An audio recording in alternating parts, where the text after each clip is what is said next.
Tapos puto po kami buwabati sa inyo. Belated happy birthday nga po pala kay sir.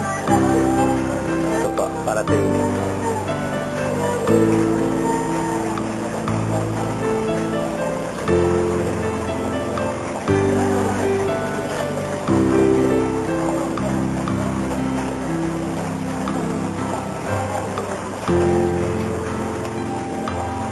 Thank you po, sir.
Yan, sir, isang mabait na advisor, matulungin, maalalahanin, at higit sa lahat, siya ang best teacher mo na. Yan, sir, akala ko nung una, kung may teacher, hindi namamagitan, pero nung nakilala ko siya, sobrang bait and supportive na advisor. Yan si sir. Siya ang teacher kong mabait at marami. Kahit minsan pasaway kami, pinagpapasya niya lang sa Alam niyo si sir, na naging teacher ko siya ng first year. Akala ko ang sungit, pero nung naging advisor ko siya ng fourth year, ay ewan, parang siya naging kaklase ko. Basta, ang bait niya eh. Ay sir, parang sa akin naging teacher ko ng teacher ng fourth year. Mabuhay talaga tingin namin sa kanya. Eh kaso ngayon naging advisor ko siya. Siya yung tipo naman po yung mukha, pero pag nakilala mo, hindi mo akalain na parang sa akin. Bait nito na? Tama ka sa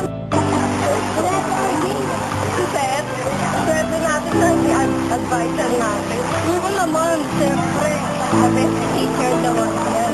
Napakabait, napaka-supportive na teacher. Dapat tayo in-here. Dapat ikasan plasban.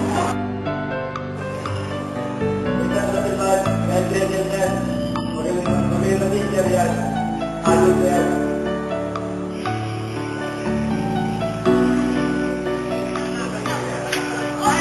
Isa na si Paul. Magaling na teacher yan.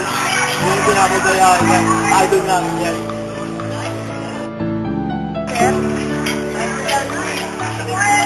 Guerrero siya ako.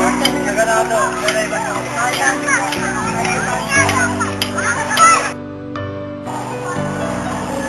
Sir Lasival, let me think of it. No doubt about it. He is the best teacher in the world. And, hindi eh, hindi ko. Hindi ko, Mr. Michael Lasival. Yan, sir. Parang tatay na namin ng vehicle. Kaya ng problema, lagi namin kasama. Yan, sir.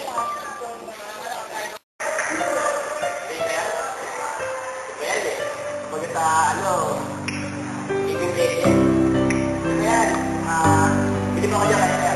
Sabi ko yan para sa akin.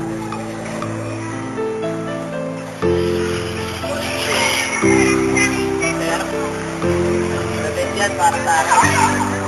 Banda yan eh. Swerte mo kasi naging advisor ko.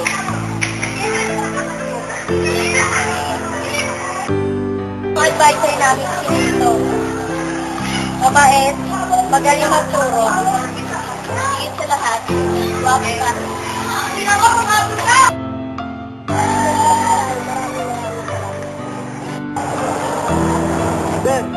Trabaho na po.